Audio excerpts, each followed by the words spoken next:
Welcome back, everybody, to This Is My Bourbon Podcast. I'm your host, Perry. With me, as he always is, because that's just the kind of guy that he is. Sure. It is your friendly neighborhood whiskey mutant, Eric. Hey, man. With great power comes the choice whether to be a good guy or a bad guy. There's no responsibility. Just F stuff up. Look, you got two options here, all right? You can knock over old ladies walking home with their groceries, or you can be the guy who helps the old lady up, okay? Look, ain't no in between. Ain't no in between. You're either going to be a badass flying around or you're going to rescue cats, okay? Figure it out. Oh, man. I'd say it's been a while, but it really hasn't. No, it hasn't. We've been on kind of a staggered recording schedule this week in preparation for This Is My Bourbon Weekend happening at the end of the month. End of the month. I'm doing this for you guys listening and watching, because I want to be off almost the whole week that weekend. So in order to be off, I have to record a different day this week. So I want to make sure that everybody knows as well too. We've got this week and next week regular content, regular episodes, and then the week of the meetup, there will be no new episode. There will be no. We'll probably still do like Patreon bonus stuff, just because that's the deal. Yeah. But as far as like a new episode goes, we're gonna be taking that week off, just because it's gonna be crazy. It's gonna be us trying to fit in a bunch of last minute stuff, just to make sure that weekend is as solid and good to go as it can be. I'm gonna say this up top too, so that I don't forget. If you have been on the fence about coming to the weekend, we have one VIP ticket that has just opened up. Yep. And we're kind of not downgrading, but kind of rearranging things so that VIP is just one umbrella term. Because it seems like, the VIP portion of things, separate from VIP Plus, didn't quite. I'm just gonna be honest. It didn't pan out the way that we thought it was going to. Right. So we wanted to give more options, and I think people just wanted a straightforward thing. Yeah, so. and we've learned from that. We'll alter that for the future as well. I think I don't want to put the cart before the horse. We did get extra ambitious with this year's thing, and so The idea is always, of course, we're trying to grow, we're trying to make it bigger, but I think that we kind of lost some of that along the way. So I don't know what that's going to look like moving forward, but I do just want to say we're figuring this out along the way, just kind of like everybody else is. So if that ticket hasn't sold already, it is still available. Right. Right now, as of recording. Right now, yeah. But I think I'm just gonna take down the VIP. Might as well. And just bump it all into the general admission stuff, baby. Yeah. All the details of everything you get are on the Eventbrite link, which is posted pretty much everywhere. A quick rundown. Basically, VIP includes you come in on Friday. And there's a whole thing going on Friday where me and Perry are preparing a tasting for everybody. Then we're going to hang out and do bottle share. We got a nice little VIP area set up for everybody that it's not going to be cramped in like a little suite like last year. Like, it's actually an open spot where you can talk and share. We're going to hang out in there. We're going to go over to Sedonia Tap House again and have dinner together. And then we're going to come back for more bottle share. And then we're going to record that week's Patreon content, and you guys can be a part of that. I mean, there's no rules to this. There's no we're planning this. Like, it's basically we're setting up the mics, and we're going to do pours from the floor or sample irresistible, whatever you want to do. We'll have extra mics set up. You can hop on. We'll do pregame chats as well, just like always. And so that's everything on Friday. Everything will be going on to like midnight Friday. Then Saturday, You'll have a little bit of free time in the morning, afternoon, if you want to venture out to Frankfurt, or even if you get up early enough, you can go to Bardstown. But then your main thing for VIP is going to be a tasting / probably some pairings with Peggy herself that she is catering. We're going to be there helping set it up, but she's going to be leading this. This is her thing. We are just there to assist her. So it's going to be you getting to hang out with Peggy before the main show. And then the main show starts, and you've already got your ticket included in your VIP, so you don't have to worry about that. And you also still have access to that VIP area. So if you want to hang out in there until the show starts, and then after the show, you can go back there, but you'll have your show ticket. You'll get a free drink on us. We're going to have dinner. It's more appetizers, but we got enough this year, I think, to where it'll be a good, healthy portion for everybody. And then live show, and then we'll hang out, and then we'll go back to the VIP, and we'll kick it for the rest of the night. So yeah.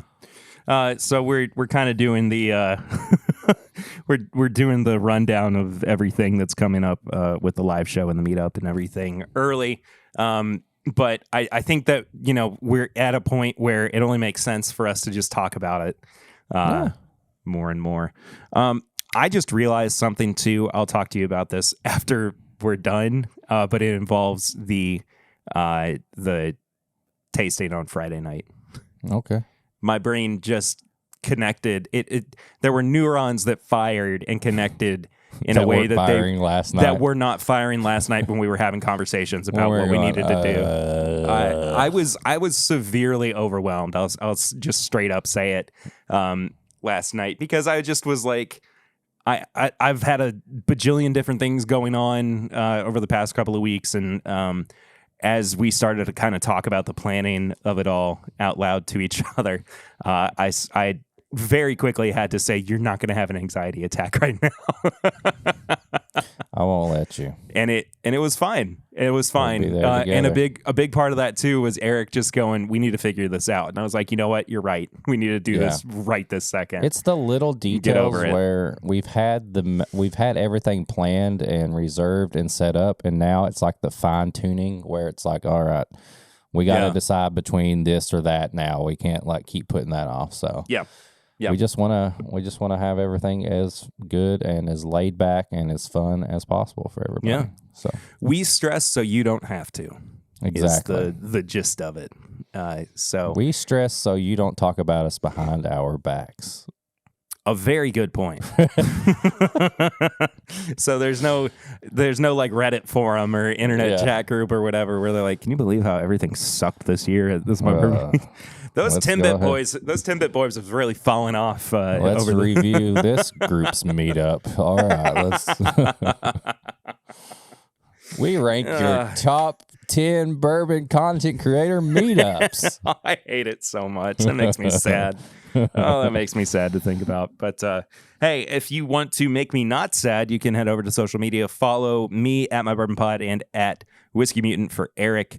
We're all over the place. Like Eric said, too, the links for the tickets for the live show and the meetup are in our social medias.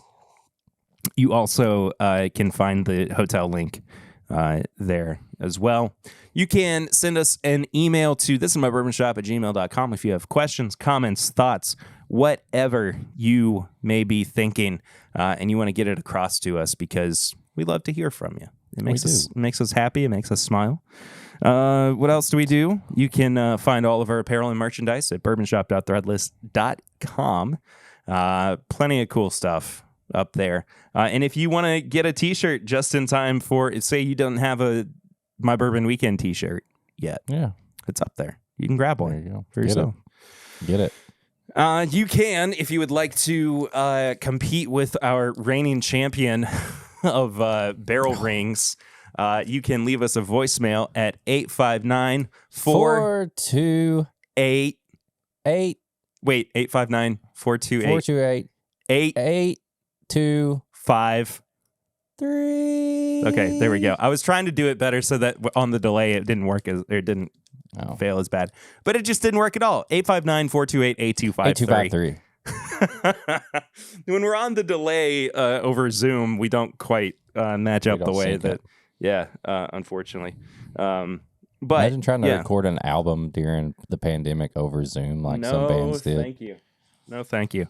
That's when you got to have really, really good musicians who just know their parts super well.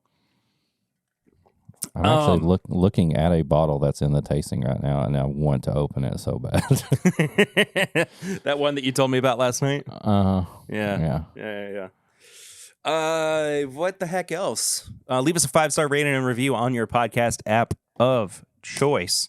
It is so helpful to us. If you can't support the show on Patreon, it's a great way to bump us up in the charts for people who are looking for bourbon podcasts.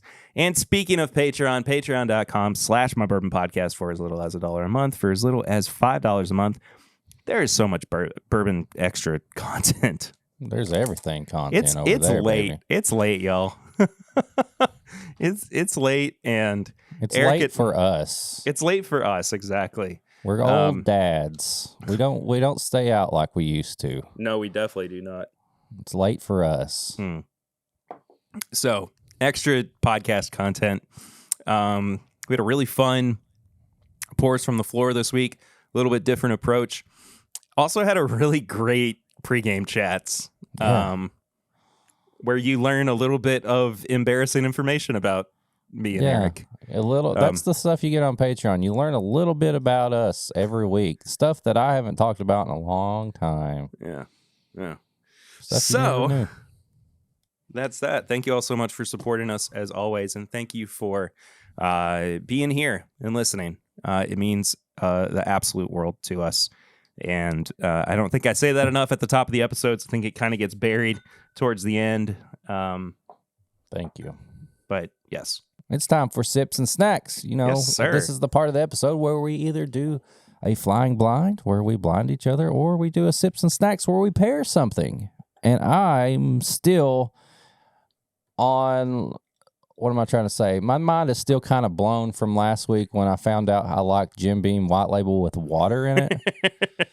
I've been thinking about it almost every day. And I was like thinking of stuff to pair, and I was like, what? There was something about the ice and the water when I smelled the Jim Beam that brought out this caramel, whatever you want to say. No, and I was like, what's something that I wish I could improve on? And I thought of a Twix bar. Because, what is it? It's just so good with the water in it. I haven't had it yet. Sorry. I wanted to add a little bit and just kind of prep my palate for it. But it shouldn't be as good as it is. I'm continuously surprised by how much a couple splashes or a couple drops of water improves Jim Beam White Label. And I mean, like we said last week, the nose just is the bomb. I mean, it's like a caramel bomb. Yeah. And like we said last week, it's not that Jim Beam White Label is bad by any means. It's just we wanted to explore what the best option was for drinking it. And so that nose, man. It's just ridiculous. It shouldn't be that good. Oh my! Okay, I already know this pairing's going to be great. I even taste a little chocolate now. Mm-hmm. I just wanted to amplify the Twix bar. Like I was like, I want a Twix bar that's like less cookie, more caramel filling. And I was like, let's do that. Let's see if the Twix bar and the water Jim Beam can go together. Which Twix did you get? The left. I got the right.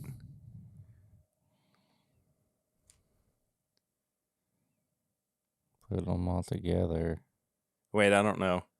We're mirrored on on Zoom. So, you ever do that thing where you do this, where you put your fingers in there and you make the little wiener? Oh, I haven't done that in years. And your eyes go out of focus. That's what it's like trying to like line something up over Zoom. That's so funny.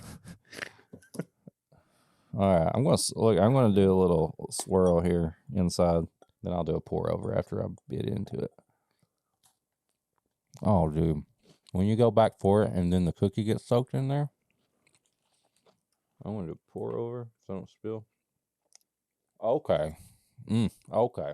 Here's a question I have for you. that I think most people who listen to the show probably are curious about an answer to. Okay. What is your best tip for avoiding spillage with a pour over? Treating it almost like it's a dropper. Like taking the Glen. Definitely don't try to do a pour over with a rocks glass. You got to have a smaller opening. And it's just like, don't try to pour it directly.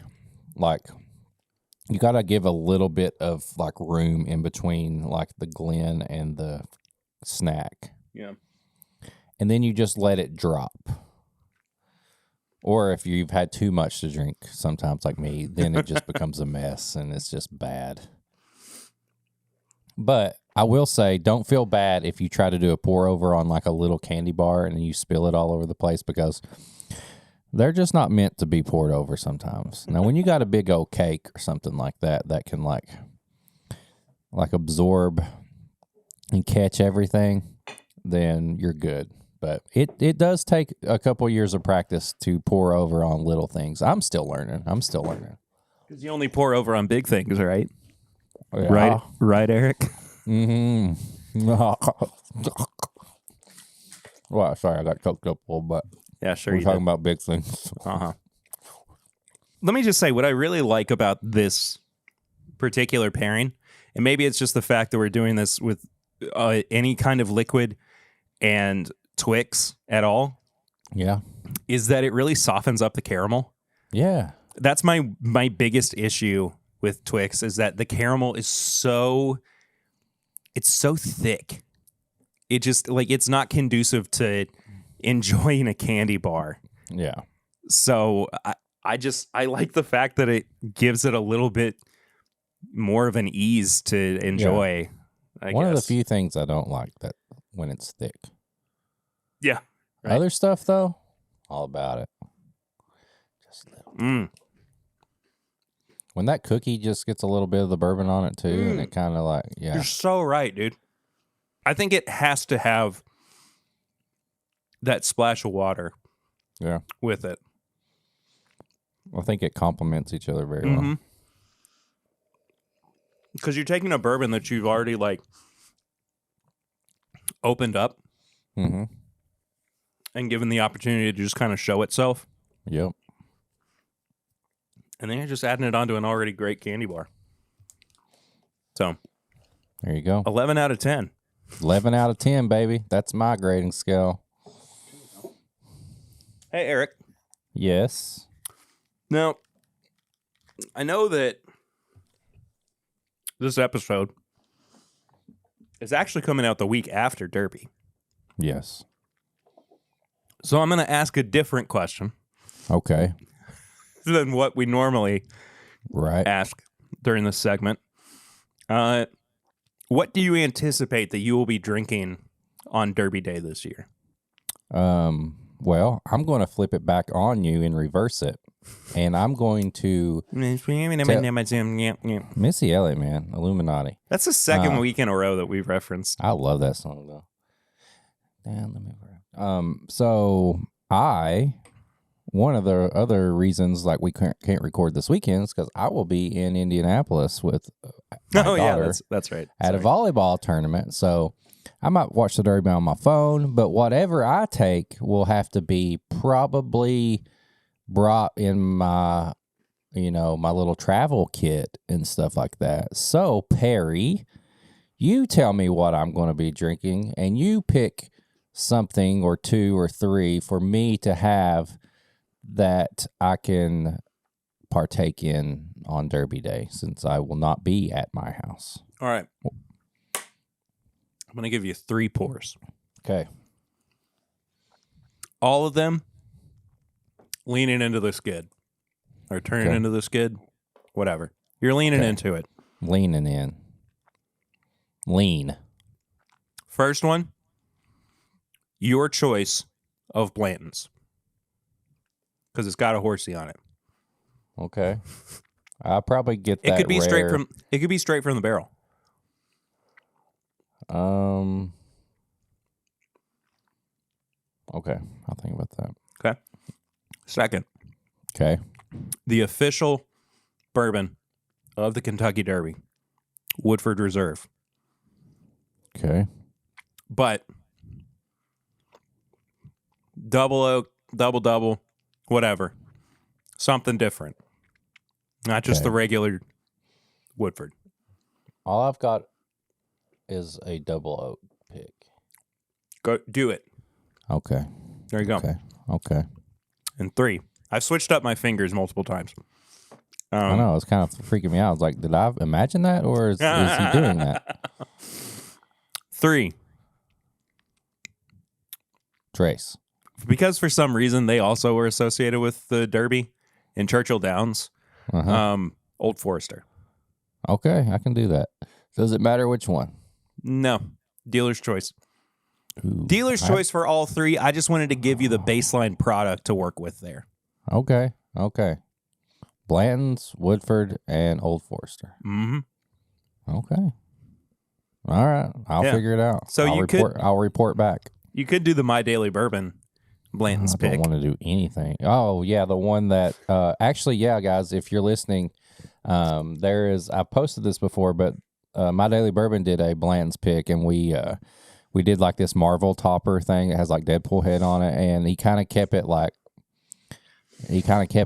to just our little group, but now he's got to push some other stuff. So if I was trying to help him out, and if you know anybody or you want one, send a DM to his Instagram at My Daily Bourbon and just ask about the Deadpool Blanton's pick.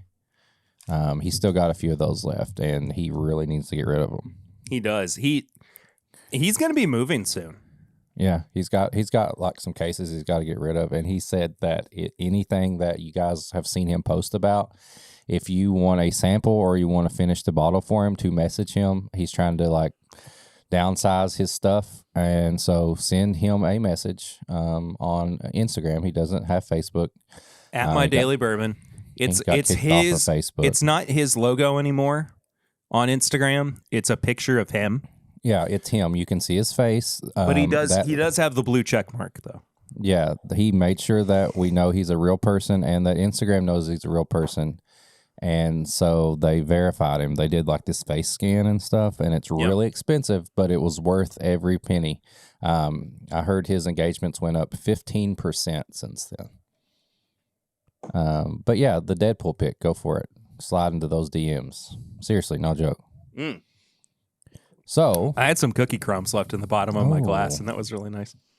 So I'll ask you the same question, Pear Bear. What will you be drinking? Where will you be? What are you doing? So I am going to be at my mother-in-law's house. She is throwing a derby party this year. Lucy and I are in charge of the mint julep and Pim's Cups bar. Oh, okay. So I probably will not be partaking in a mint julep because those things are far too sugary and I don't like them. So what I will probably be doing is a mint old fashioned. Okay. So basically everything's the same, except you might have a mint simple syrup, or, if you're somebody who muddles in the bottom of the glass, I don't encourage it, but if that's somebody that you do, or if you are somebody who does that. If you like to muddle people, I encourage you to do it. Yeah. In your private home. Anyway. Don't muddle people in public. Yeah, that's an at-home kind of thing. Yeah. So what mint julep is what? Just mint leaves, sugar, and a whiskey? I think it's, yeah. But you have to they do muddle the sugar and the mint with the, yeah. You have to do all that work. Just not a big fan. Just buy that Maker's Mark one. Or Old Forester. Oh, yeah. They have one too. Mm-hmm. And they both use that mint green color. Yeah, they really do. It's really strange. So, I will probably have some kind of mint old fashioned. What if you took a peppermint and you crushed it in there and that was your sugar cube? Ugh. What? I don't know. I feel like it's just going to taste like toothpaste and bourbon. I mean, isn't that what mint and bourbon tastes like? I guess so. But it depends on the kind of mint. Like peppermint and spearmint are two different things. Well, I don't know. I don't know. I'm telling you they are. I don't know that. I don't know which is which. One's a gum and one's a candy. Right? Yes, Grease. What if you took the peppermint candy and you put it on a spoon and you lit it like you're doing like I'm doing meth? Yeah. And you melted it down and then you put it in the cup and then you mixed it. I'll just make everybody call me the one who knocks. I'm the one who knocks. So what are you using in this mint old fashioned? Well, probably okay, if I'm making the mint juleps, I am probably going to be using something cheaper, something that is lower proof, because it's going to be a lot of people who are not bourbon connoisseurs. Basil Hayden. Too expensive. Good chance that I'll wind up using Jim Beam for those. If not Beam, maybe Makers. I don't know. Depends on what my budget is for it. But as far as the old-fashioned side of things go, especially since I'm mostly going to be making those for myself or really anybody who, kind of requests it, I will probably go with Turkey 101, something like that. Just a little higher proof. But truth be told, on Derby Day, all I want to do is just drink bourbon. All I want to do is drink bourbon. I might, you know what? Depending on where the bar is, if the bar's set up outside, I might even smoke a cigar. Is it supposed to rain again? Frick, is it? It's rained Derby Day like every year for the past forever. There's a 50% chance of rain on Saturday. Maybe it won't rain then. I don't know. There's a 50%. It's a coin toss. It won't. It's not going to rain. If you say that there's a 50% chance that it won't do the thing that you don't want to happen, right? Does that make you a glass half full or a glass half empty type of person? I think if you're on the pot, if you're going to a party, say you were invited to a horrible Derby party and you're like, and it was outside, it's planned outside, and you're like, this thing has to rain, like it has to rain out. I do not want to go to this thing. And you're like, there's a 50% chance it's going to rain. So I think you're a glass half full in that because you're positive about it. But you're also being a pessimist about the actual event. But like you're looking on. It's all about your personal self when it comes to this. Yeah. You got to look inside and what do you want? Do you want to not go to the party or do you want to go to the party? Okay. There's a 50% chance this person's going to pass out before 9 o'clock. There's a coin toss chance that I won't have to go to it. Yeah. Fair enough. I kind of figured that was going to be what the answer was. You got to look inside and figure it out for yourself. I was just curious. I don't really have anything planned for this week, other than the norm. The sips and snacks and our review, right. And then just our little Derby talk that we had. Yeah. Talk so Derby this is to me. So this, daggone it. So this is going to be a slightly shorter episode for everybody. But last week, was it on the main episode or was it on the pregame chats that you said that you bought Old Forester 86 proof? I think it was the main because I think it was too. I was just saying I paired it with 91 Days Anime on Monday 2 weeks ago. You're right. So I figured after I gave Eric crap for that, the best thing to do was put my money where my mouth is and actually review it. So The little blue label Old Forester. I kept seeing the blue label and thinking I've bought the wrong one because I'm so used to buying the orange label. Orange? Yeah. What is it? Proof. Yeah. It's Old Forester. Not Reserve. I don't know. Something else. I just call it the 100 proof. Yeah. Because it's not even like bottled in bond, right? No, it's not. It's just 100 proof Old Forester. Yeah, exactly. Yeah. So. And then I said when we were going to do this, I was like, we don't really talk about Old Forester that much. We really don't. We really don't. And truth be told, I mean, they're not my favorite bourbon distiller. I mean, they have a handful of products that I really like. And for the most part, it's things that I am just not that crazy about.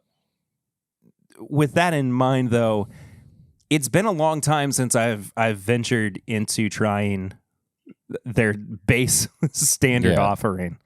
So kind of keeping with the theme that we've had over the past couple of weeks of reaching back for something that we haven't had in a while. This is a good opportunity to, revisit old haunts, I suppose, and give this one a fighting chance. So, $25 a bottle, 86 proof, non-age stated, but I think that it's probably about 4 to 6 years old. Kind of keeping in tradition with most Brown-Forman products. That's about how old they are. Yeah. Something like the Whiskey Row series from Old Forester, I think reaches a little bit higher than that. I think they get closer to like 7 or 8 years old. Of course, Old Forester Birthday Bourbon is going to be 10, 11, 12 years old. Have they done a 9-year-old birthday bourbon? I feel like they might have. I feel like that might be the lowest if they have. Yeah. How old are the President's ones? Oh, dude, I don't have enough experience with those I don't either. To really know. I think that might be one reason, like I think we get in our head with Old Forester that we know the 1920 and the 1910 and all that stuff. Like, they're always on the shelf. They're ready to go. And then you know about birthday bourbon. And then the President's Choice is pretty much gift shop or online only when they do the raffles. They don't really have and I've got plenty of the picks, the barrel proof picks and stuff like that. But they don't really have that Elijah Craig barrel proof that comes out every couple of months. You know what I mean? Like they don't really have that offering that you're like, oh, it's time for the new batch of Old Forester barrel proof or something. You know what I mean? Yeah, I think I completely understand what you're saying. I think because they do fall under the Brown-Forman brand. I really hit the B on that one. Brand. Brown-Forman brand. Brown-Forman brand. The BBB. Because they fall under that umbrella. You kind of have the opportunity, and I know what you're saying. This is purely me just kind of thinking about the products that Brown-Forman makes, right? If we're considering the Jack Daniels and the Woodford Reserve of it all, they do still have, pretty consistent special releases that kind of take the place of the Old Forester ones, Woodford has their Masters collection or their batch proof and all that. Yeah, kind of stuff like that. Jack is always doing these special releases, whether they're in 375s or whether it's the, Coy Hill. There's always something to kind of look forward to. But I think you're right that there's not a consistent product that comes out on a regular basis for Old Forester or a Brown-Forman brand that is just one product label. Yeah. But with that in mind though, there aren't a lot of distilleries that do that kind of release in the way that Heaven Hill does. That's true. I mean, the closest that we could point a finger towards is Buffalo Trace with the Stag Junior releases. But even then, that's like one a year anymore, and they're not nearly as well distributed as Elijah Craig and Larceny Barrel Proofs are. No, you're right. And neither does like, what was I going to say? Like Wild Turkey. Like, I mean, we get like Russell's 13, and we get the Master's Keep, and neither does Four Roses. You get the Four Roses LE, and then you get random single barrels and stuff. So I don't know. I guess as of just a brand, like I tend to not think of Old Forester a lot, other than like if I see a pick or something. So I was in Frankfurt today for work, and on my lunch break, I went to go grab the 86 proof bottle. And I was like, this is a good opportunity to kind of find some of the smaller stores in Frankfurt, see what they might have to offer. Setting myself up for failure, honestly. But the store where I bought this bottle had Russell's 13. Ooh, how much was it? $400. Oh. And sitting next to it was Elijah Craig Barrel Proof A123 for $140. Oh no! Or maybe it was even more than that. I can't remember for sure. Why? It was heartbreaking. And then of course, like a couple shelves below it, there were multiple bottles of Weller 12. And I was like, so that's probably what, like $250? And the guy behind the counter was like, yeah, that's about right. No. Like, come on, man. It should be this predictable at this point. Yeah. All right. Old Forester 86 proof. Old Forester 86 proof. On the nose. I honestly really enjoy the nose. It's not bad. This. No. It is mainly brown sugar and banana. I was going to say it is a very almost like a banana nut bread where it's like a hint of banana, but it is kind of bakery stuff like cinnamon and baking spices. And then you can tell there's some banana in there. Dude, after last week's episode when we paired the Bep with the cookie. Yeah. I'm so in the mood to go to Disney now. It's killing me, man. Killing me. I want to go to Disney so bad. We need that family trip. Yeah, we really do. It is cool that, and I know it's only 6 points, but it's 86 proof. It's not like they didn't go straight up and say we're doing 80 proof. Well, and 86 proof is it's a much more, I feel like, historic proof than 80 is. You look at a lot of the vintage labels, and Old Forester says they are the oldest continually running bourbon distillery in America. And 86 is what they kind of hang their hat on. But yeah, I like the nose on this, man. I don't know if it's that little extra proof that gets it a little kick, but I enjoy the nose. I do get some of those watered down bourbon notes on the nose, though. The ones that are this is under 90 proof. Yeah, like a wet oak kind of thing. It's like you took oak chips and you dropped them into a glass of water, I think is what I kind of... Speaking of oak chips, our friend, listener of the show, Mike Green, he... I saw him... Shout out.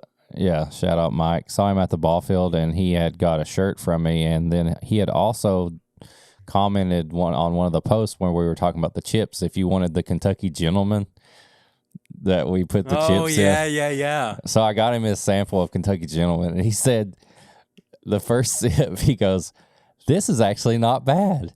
And then as I was typing, it probably had set in the bottle another month before I gave him a sample. He goes, "Hold up." And then he goes, "The second sip is weird." I forgot about that bottle, dude. It's still here, and the chips are still. I've just poured a sample out. They're just sitting there.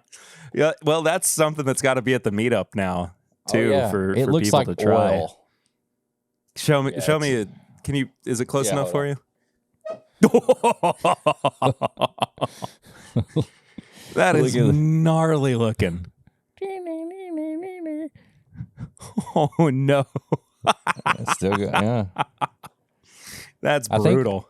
I think we owe Don a sample of it too. So Don, you will pour straight from the bottle at the meetup. We'll bring this. Aren't you lucky? We can finish this up. Ugh. It looks like a coffee liqueur. Yeah. All right. Shall we? Cheers. Dink. Think it and sink it.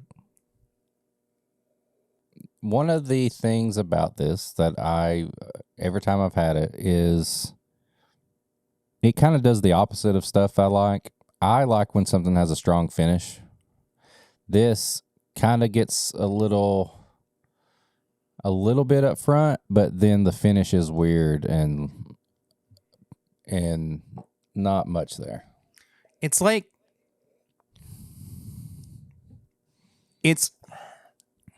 first of all, it's very fruity. It is front. Very fruity. It is a sweet bourbon up front. But it's a like fruit punch, fruit by the foot kind of like artificial it's fruit a sugar. Gummy based candy sweet. Yeah. And I don't like that part of it. It just doesn't taste like very authentic bourbon. I'm really digging a hole for myself. I am so sorry, everybody. But there's something about it that just tastes artificial to me. So when I did the pairing with this, I did my Anna Monday was an anime that I've talked about before, 91 Days, which I thought was an anime for somebody that liked whiskey that maybe never watched anime. And I did, as I was sipping on this and thinking of what I was going to do for my video, I wanted to use this as like a bourbon or a whiskey for somebody who maybe never drinks whiskey or whatever. And I think that might be an approachable note to some people that maybe they aren't used to what we're used to. I'm not necessarily saying it's what we like, but maybe that artificial taste, that sweet taste up front would help them maybe try some whiskey. But other than that, yeah, it's a very basic bourbon on the palate. I wish that it tasted more like it smelt. I completely agree. The darkness that is present on the nose is just completely lost on the palate. Going back to what you were saying earlier too, that finish is so short, but it's weird. Like it leaves like a fake sugar aftertaste on my tongue. I don't know, dude. Like I'm just not crazy about it. Maybe I'll make the mint juleps with this. I was going to say, make the mint juleps with that. Yeah. I mean, it'd put it to good use for sure. Should we add a little drop of water to it? See what happens? I guess we should, now that this is I feel like we have new to thing. Yeah. I don't know. I think as far as like the person listening to us right now that listens every week and has everything, I think they kind of know what they're getting into if they go by Old Forester 86 proof. Yeah, but on the off chance that it's somebody that has never listened to the show before, this is for you as well.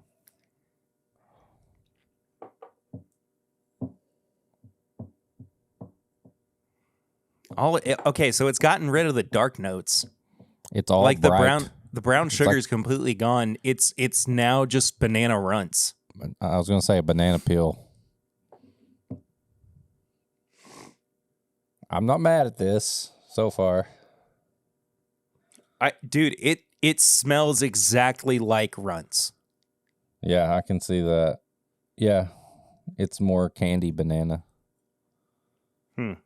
Banana chippy bag.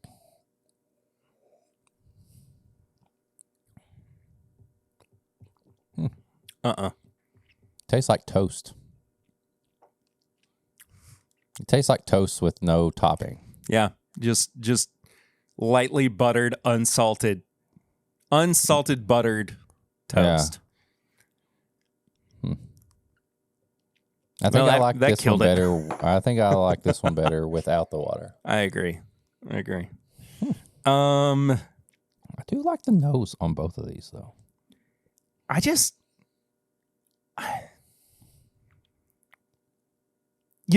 feel like I'm not mad at it. I'll be honest for what it is. I'm not mad at it. I just am like disappointed.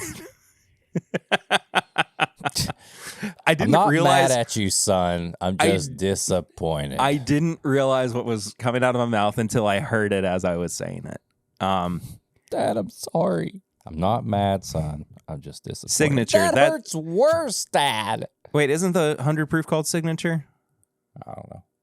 Yeah, I don't know. Somebody Probably. Yell at your iPod and let us know. Yes, it is stupid. Whatever.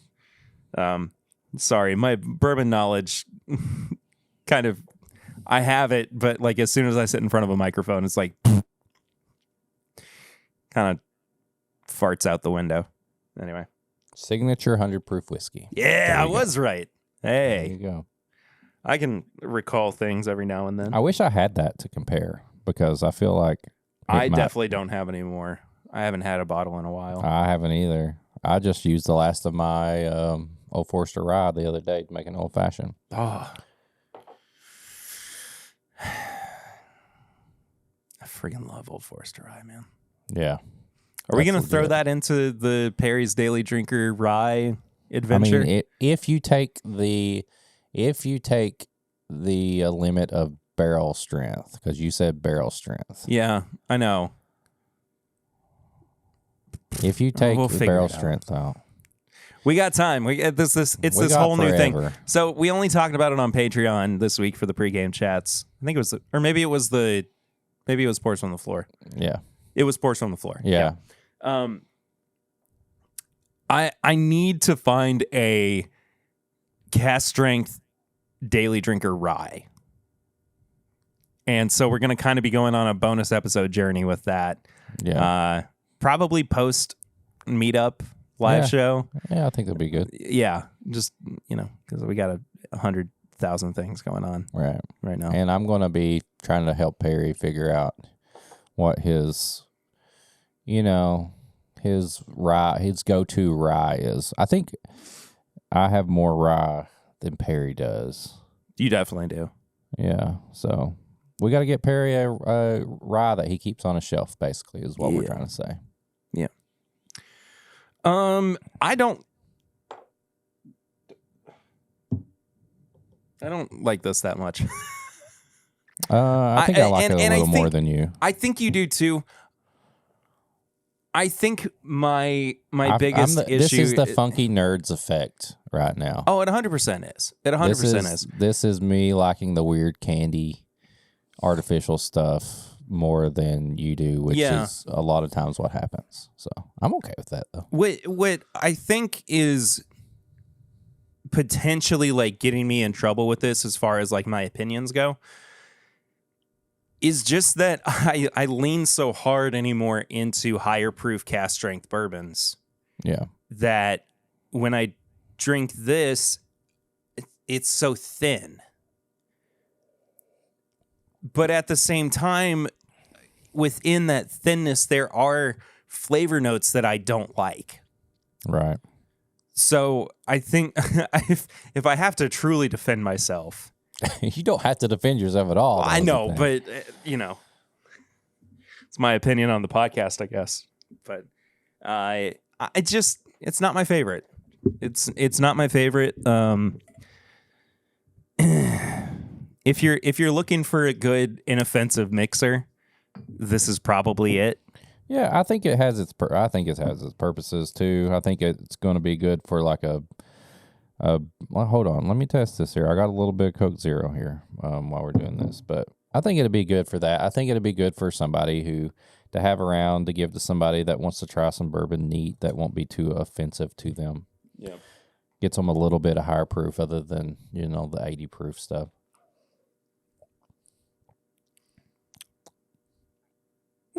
Makes a good Coke Zero and bourbon. There you go.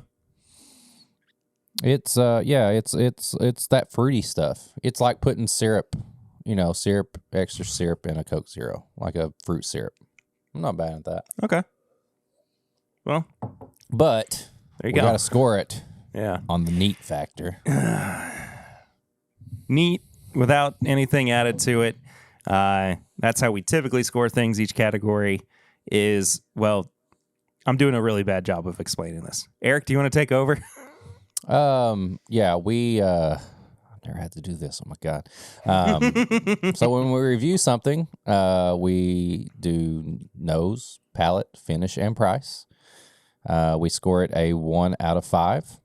Then we basically add up, is that right? 1 out of 5? Yes. Well, the score is out of 5. We don't automatically give everything a 1 out of 5. No. So everything that we score is 4 out of 20. Yeah. See, I'm not good at this. I was caught off guard. But That's fine. I'm sorry. We do nose, palate, finish, and price. Yep. There we go.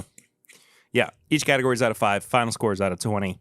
What do you think about the nose on this one, man? The nose, best part about it, I think it's,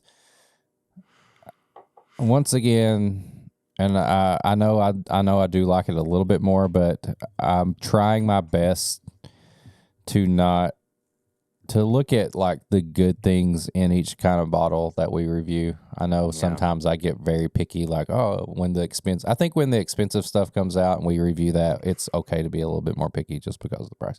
But who's pickier between the two of us, you or me? I don't know. I think sometimes I'm more picky than sometimes you are more picky.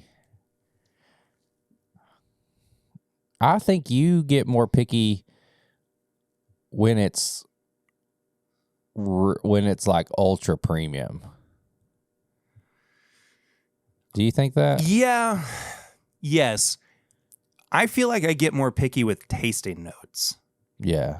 And that is what I really get hung up on a lot.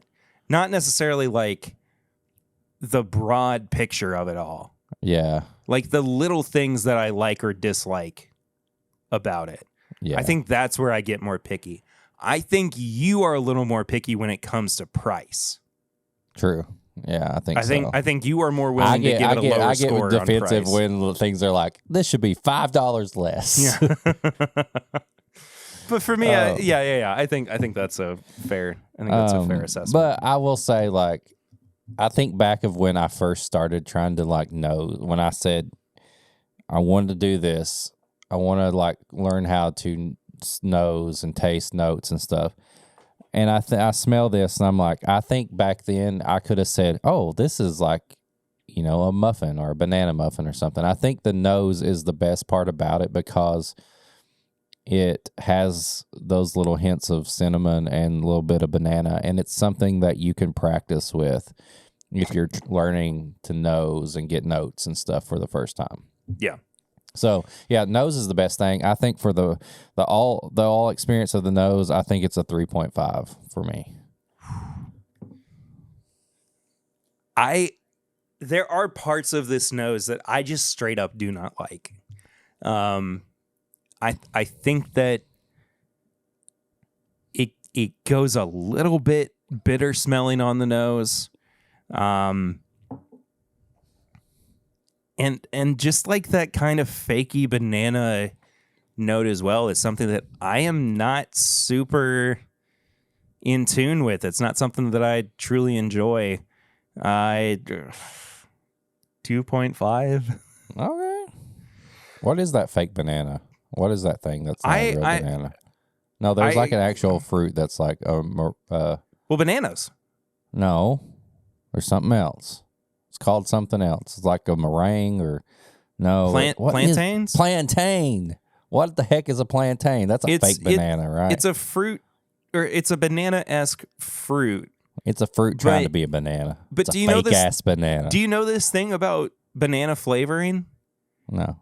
So bananas that we have now, like the actual fruit banana, is not the original flavored banana. It was a flavor that was cultivated and like chemically altered to be more appeasing to the masses. Okay. So the banana candy flavor, that artificial banana flavor, that is actually the original flavor of bananas. Oh. They based that flavor on what bananas used to taste like. Okay. So you're not actually tasting like a off the tree. What if Fireball is actually what whiskey used to taste like, and that's the original flavor? Then I say we're living in the golden age of whiskey.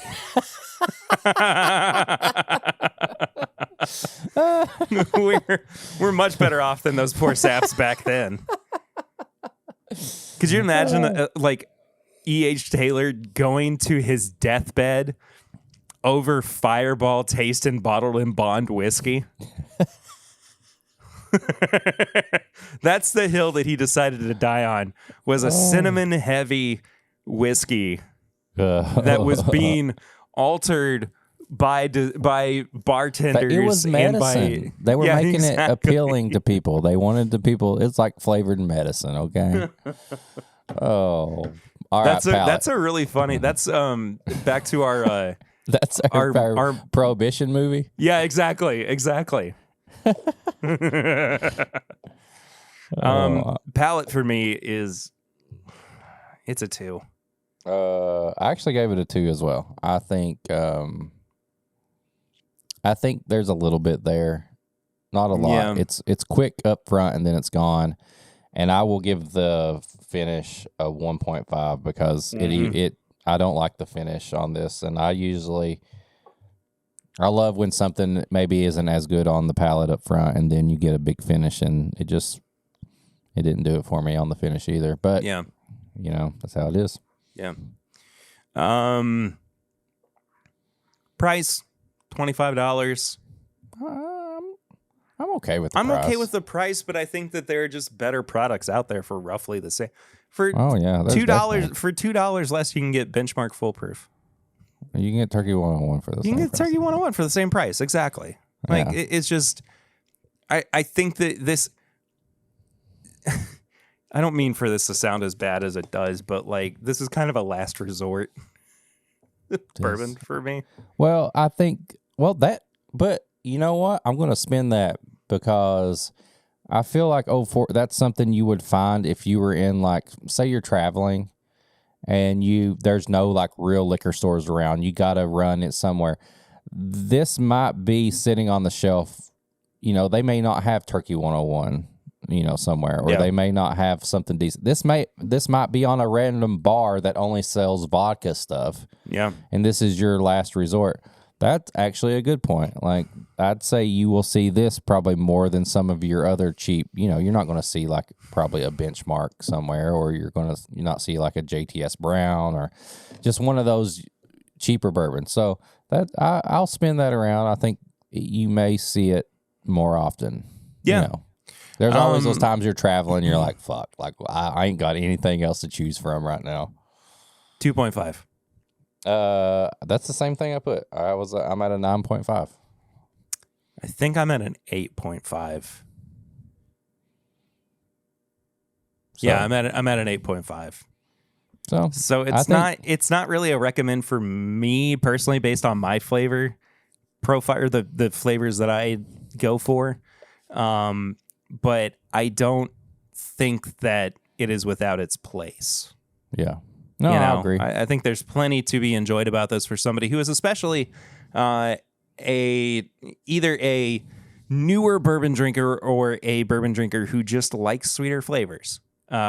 This is just, when we do these particular reviews, just any review. I mean, it's all subjective. It's all just based on what we like and what we don't like. Maybe you've had every other Old Forester 1879, whatever, and you've never tried this. I'd say you go get it and try it. Yeah. Complete the collection. Let this be your Pokemon. This is a Pokemon-y bourbon. Artificial flavor. I choose you. The ghost of Brown Forest. George, I choose you. George Gavin Brown.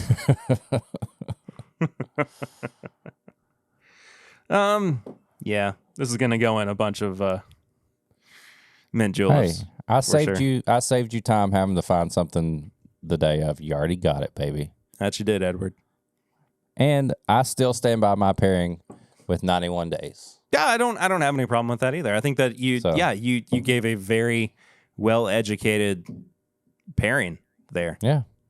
So, well done, sir. Even though you gave me hell about it. You redeemed yourself.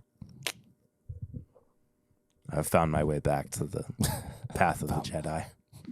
I was leaning towards dark. I've traveled the gray, and now I'm back. Do you have any high-proof hot takes?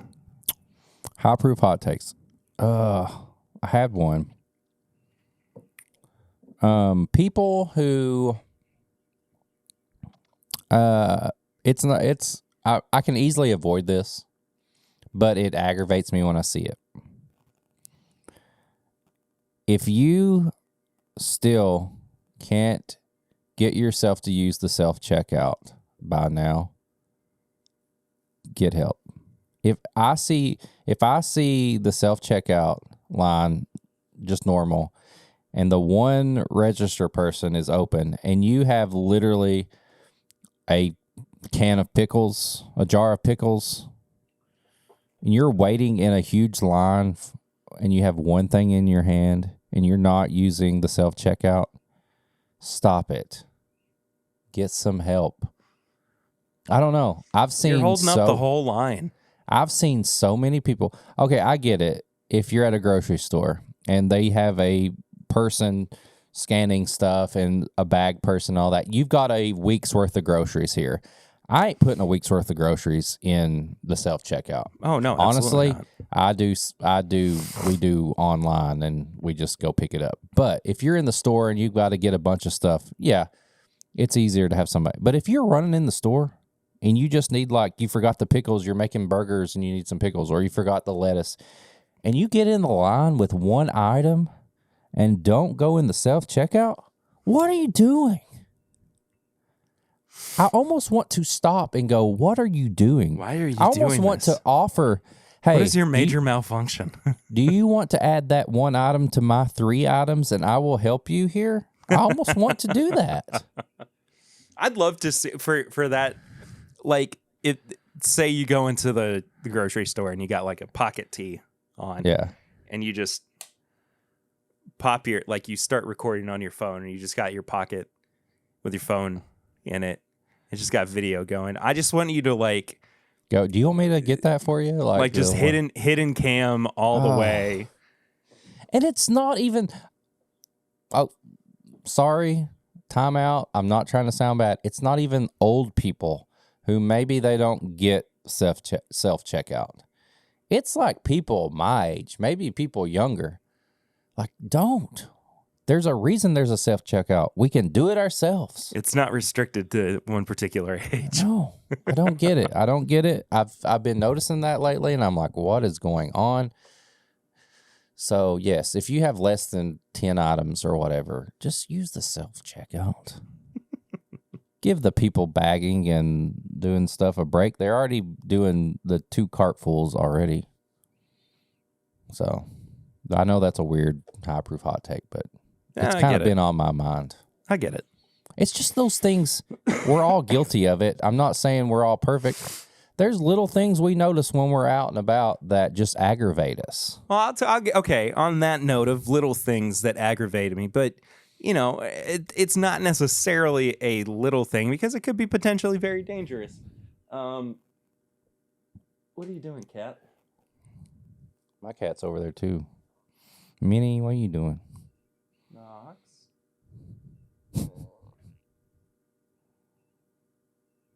Our cats have been fighting today.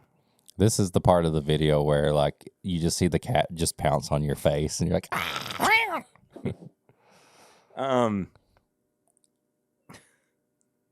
Anyway. So what's been aggravating you? What's been aggravating me? Sorry. I don't know if it's just me or if I'm the only one who's felt this way or noticed it recently. And maybe it's just the more I drive, the older I get, the more I pay attention to it. Or maybe it's something that's only really happened since the pandemic. But when you are clearly going too fast down the road, and say you have a green light or you don't have a stop sign, but there's somebody at a parallel or an intersection, who is stopped, and they can see you coming and going faster. I know where this is you know going. what I mean, though, right? Yeah. Like you're going way too fast for them to peel out in front of you. Or not even peel out. Like some people will just do the, here we just go. barely eke out, just barely snail crawl that their way to out me when in I'm front on the way of to you. your house all the time. It is the dumbest thing. And if you are so unaware of your surroundings, you don't need to be driving. Just straight up. You are a danger to everybody else. It is a hazard to everybody else's safety, including your own. And you are causing nothing but headache for everybody around you. What if there's too many cars nearby and you can't quickly merge over so you don't get in a wreck? What if you're going too fast and you can't slow down enough in enough time to not hit the person in the back? Like, it's just so dumb. Whoa. And I think this is a larger, like, high-proof hot take, but I just feel like people have gotten so stupid about driving since the pandemic. I don't know what it is. I don't know if it's just everybody became self-obsessed or there were all these other things, like we just forgot how to drive. And like, I said this at the beginning. I said this on day one of lockdown, that the pandemic was a great time for us to all have to do a mandatory online driving course so we could refresh ourselves, me included. Like, I would be more than happy to do it if it meant that other people were also going to do it and then increase the safety of those around them. To do an online driving course to refresh everybody on just how to function at a four-way stop, or what it means when you get to a roundabout, or just, who has the right of way. Just simple stuff that has completely gone out the window with drivers. Anyway, don't pull out into the road if you see somebody who is coming at you that is clearly going way too fast for your car to then be in front of them. Don't do it. It's stupid. It's a terrible, terrible thing to do. Agreed. That was a good one. Anyway, tips and bits. Tips and bits. Anyway, tips and bits. I think it's due time to do just a quick thought about this season of Mando. Mm-hmm. I'll start. Go for it. I enjoyed this season because it felt very. It felt very adventurous to me. It was like there was just fun stuff happening a lot. I'm very invested in like the rebuilding of the Mandalorian, Culture. people Yeah. and culture. I think if you watch Clone Wars and you kind of see those episodes of everything they went through, and the the Night of 1,000 Tears, is that what it's called? Night of 1,000 Tears. Yeah. Mm-hmm. You see that. You kind of see stuff in Clone Wars with Bo-Katan. I think it did a great. I was happy that this was very Mandalorian focused. I do feel like some of the episodes could have been combined. Some of them they probably could have added another episode about a whole nother adventure or something. There was one, me and Perry had talked about this. I usually love like kind of the side stories that happen, but the one episode that has half of the episode with our old Empire agents who are, pretty much starting part of the New Order and stuff like that. Like, those two actors, to me, like they were aggravating. Like, I just didn't get it. And then I thought maybe that would be more on, they would develop more of that on later, which they kind of did. But you see like the one character like for a split second, and then she's not in it anymore. So I don't know. That was one of my gripes. My other gripe was not Grogu's robot mech. I thought that was the cutest thing ever, and I freaking loved it. I said that is the smartest toy move ever because I want 100%. The toy. 100%. And then spoiler alert. Sorry, he doesn't keep the suit. Something happens to it. Whatever. We'll do spoilers here in a second, but the only thing that aggravated me was that freaking yes/no button. Oh, I loved that. No. Oh, I loved it. Yes. It was okay at once, but when it was like, no, yes, I was like, we got to stop. And I said, Grogu, you train with Luke Skywalker, get your ass out of that robot and start doing something. And then they pretty much did. But I was over the yes/no. I love him being in the robot. I did not like the yes/no. Let me ask you this: how old do you think Yoda was when he first started speaking? Because Grogu is like 300 years old, and they still treat him like he is an infant. That's the one thing I kept saying. I was like, I am ready for Grogu to be a talking, walking person or creature. Okay. Let's just go ahead and spoil this a little bit. Overall, I thought it was a decent season. I definitely don't think it's as strong as the first two. The finale was great. Best thing of it. Finale's so best thing of it.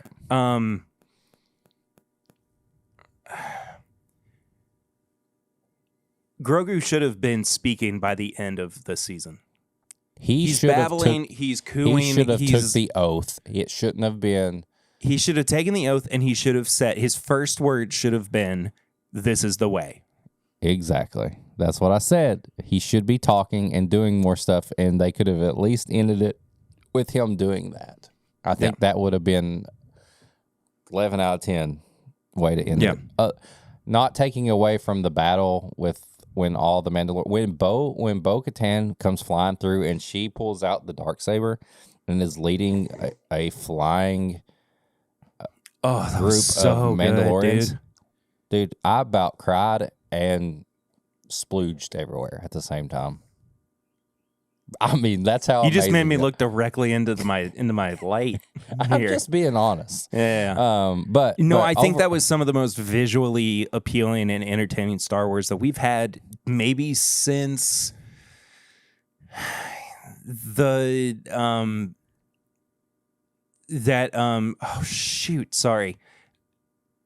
when Holdo in The Last Jedi. Oh my God! I know. Light speed jumped their ship into the First Order. Cruiser. Which is, I know that The Last Jedi is not a perfect movie. It is one of my favorite pieces of Star Wars. It's actually really good. It is I don't care what anybody says. Freaking good. It's one of my favorite Star Wars movies, and it is some of the most visually spectacular using Star Wars speed as a weapon. Was the craziest thing I've ever seen. And I hate that. I don't know. This is a conversation for a different time. Yeah, I did a whole People podcast. Get mad at us. They're like, get it over. Yeah, I know. We'll come back to that eventually, but I think overall this season was probably like a C+, B-. I would say B-, definitely. And this is from somebody who I enjoyed every single episode. Like week to week, I thought it was consistently very good. I thought it had its highs, it had its lows, but it was largely just a good season of television. Yeah. Didn't it seem like the other seasons had more weight to them? Yes. As opposed to this? Yeah. Well, yes and no. No, because this was such a pivotal portion of the Mandalorian story. It's true. Yeah. That it kind of felt like the culmination of everything, but at the same time, yeah, I agree with you. It's there's just something. Yeah, I agree. Yeah. But I am excited about what's to come with all the other series. And actually tomorrow, Perry, we get the new season of Visions, our anime Star Wars. Oh, yes. Vision season 2. Thank goodness. I'm so excited for that to come back. We're supposed to be getting a second season of Tales of the Jedi as well, aren't we? Mm-hmm. Yeah. Supposed to be. I can't wait for that either. I've got one other thing for tips and bits. I got one other things too. Do you want to go first? Or you want me to go first? Mine's quick. It's a TikTok page. It's okay. It's SB Mowing.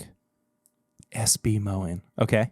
And it's just this guy who he owns a mowing business, but he does the thing where he helps people and he films it, which I feel like yeah. I feel like if you make content that will bring in some money and you give that back to the people, okay, film it.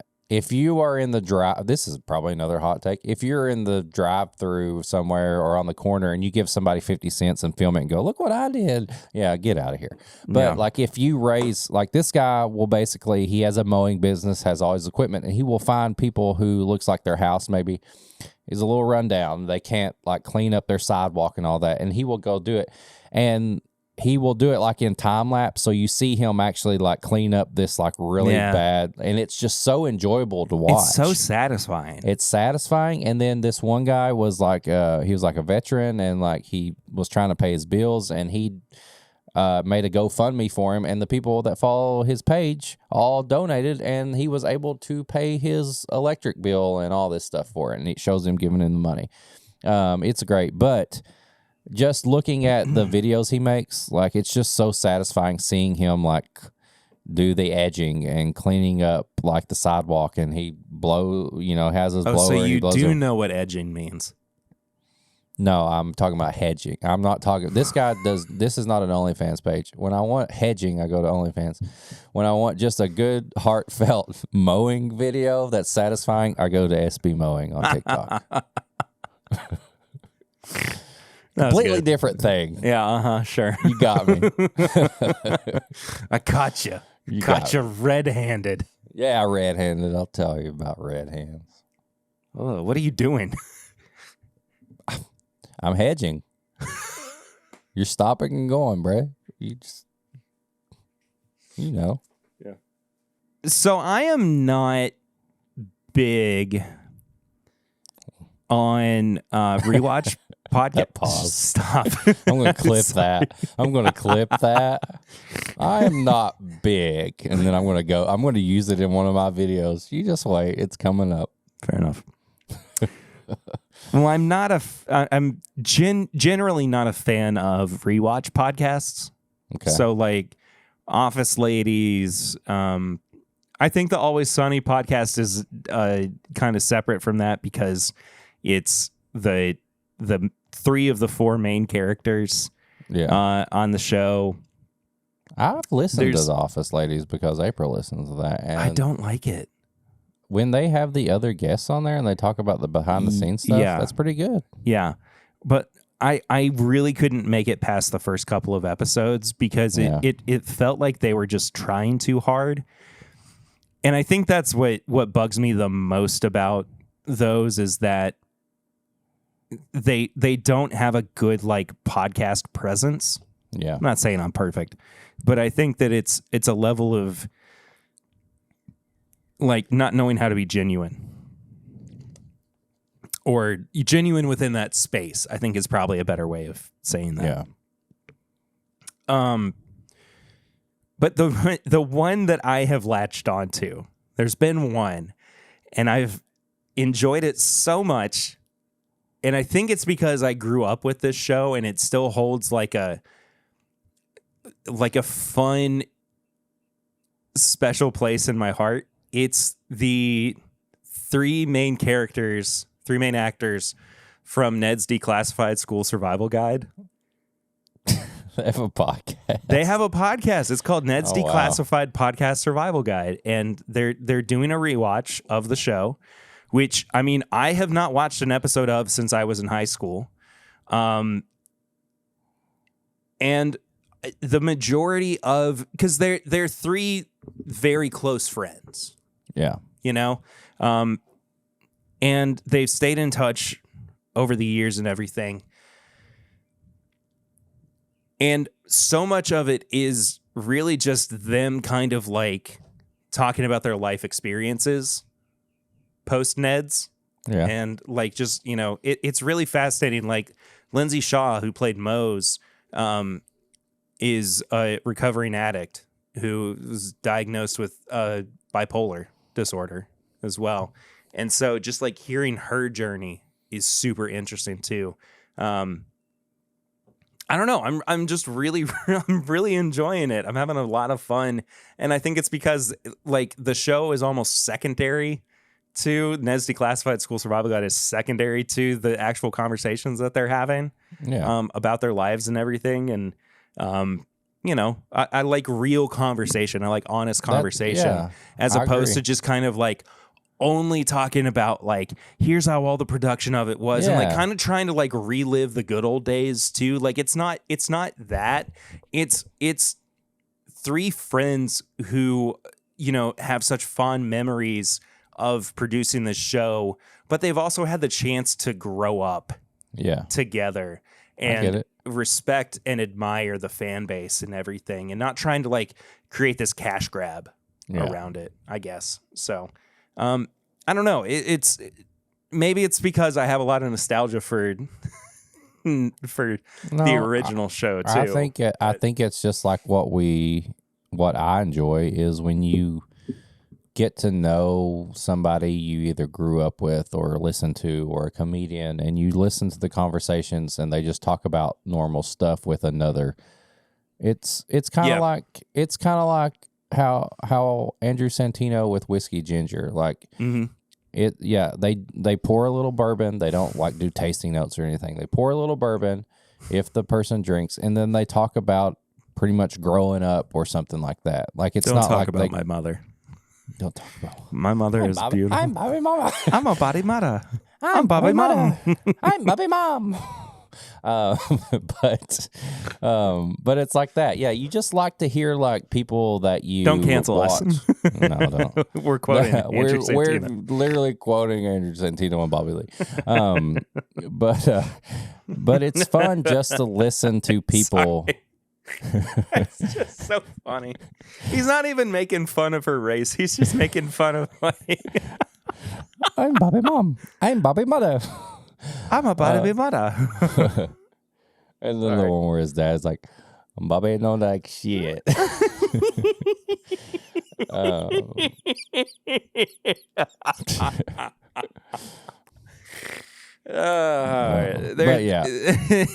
They're so mean to each other. It's so good. It's so good. But it's just listening to people you watch or admire or they entertain you, but they're just talking about their lives. Yeah, I think it's fun to hear that. What I get kind of hung up on in a lot of these instances is excuse me. I've talked about this with Lucy before. But like major celebrities having podcasts. Like podcasting was always this like grassroots movement with people who, you know, and I know that there's this like notion of it being like, oh, it's just 3 white dudes sitting together with a microphone, drinking beer and, you know, talking about sports and boobs and whatever. But like there is still, I think, this like really beautiful thing about it of like trying to give a voice to people who might not have one otherwise. Yeah. Right. And in a lot of cases,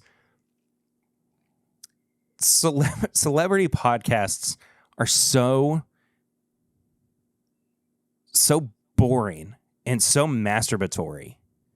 Like it's just to show how great they are and all these connections that they've had and everything, instead of like really digging into personal connections. Yeah. You know, like actually representing who they are as a person behind the entertainer side of things. That to me is infinitely more entertaining and infinitely more accessible than listening to it. I don't know if she would ever do this, but I'm just trying to use a particularly famous celebrity at this moment. Like if Taylor Swift ever did a podcast, you know, I think it would be unlistenable. Yeah. And it's her. She's the problem. It's her. I get it. Anyway, Ned's Declassified Podcast Survival Guide. But I'm also rewatching the show along with it. It's so funny, man. I forgot how funny that show is. It's on Paramount Plus.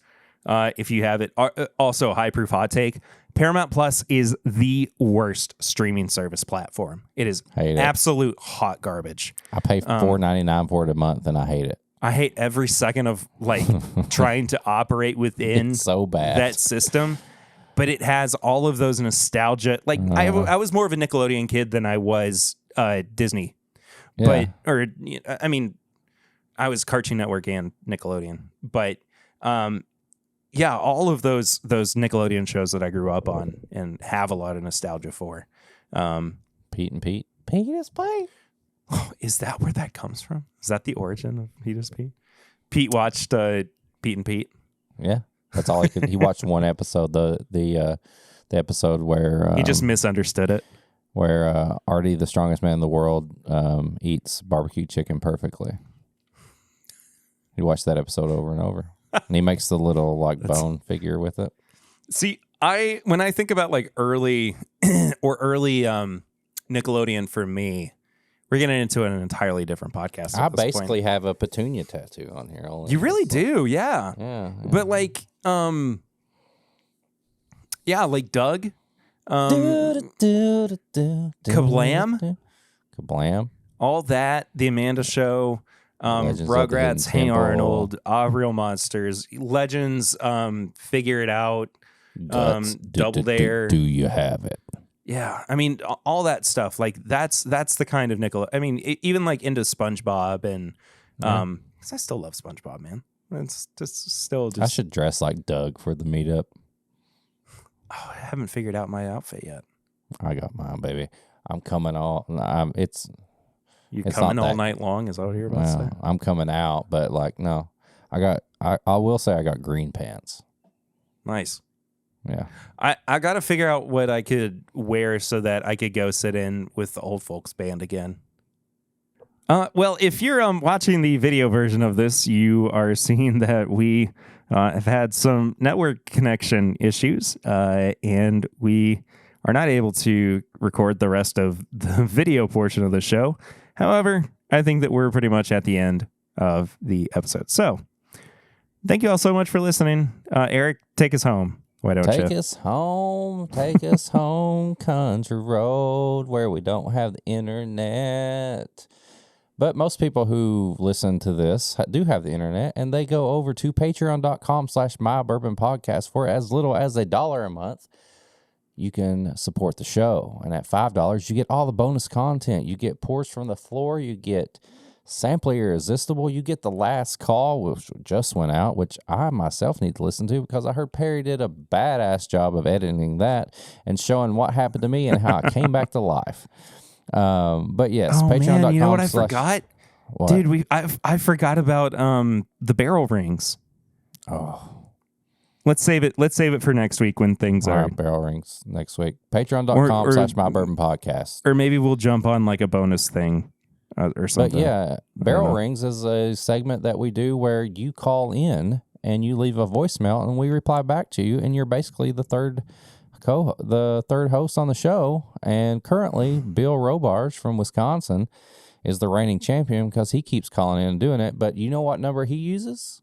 He uses 859 428 8253. Incredible. 859-428-8253. Call that number, leave a voicemail, and we will play you on the air. And then maybe you'll wear a t-shirt from This My Bourbon Podcast, which you can go over to This My Bourbon Shop. Sorry, I did that wrong again. bourbonshop.threadless.com. You can get some designs. We may have a new design up for the meetup. Stay tuned for that. But if you just want to get a shirt before you come to hang out with us, bourbonshop.threadless.com. If you want to send us an email, ask us a question, ask us to review something, whatever, thisismybourbonshop@gmail.com. Then go over to social media, and you can follow the show at MyBourbonPod on all social media. Send us a DM anytime you want to connect with us.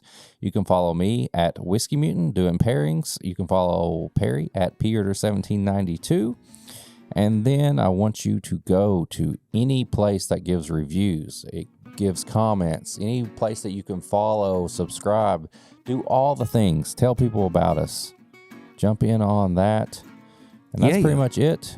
Once again, if you want to come see us and hang out with us, the Meetup live show with Peggy No Stevens is coming up in about 2 weeks when you listen to this. The link for live tickets is in the description. It's on our social media. We want to hang out. We want to chill. We want to party.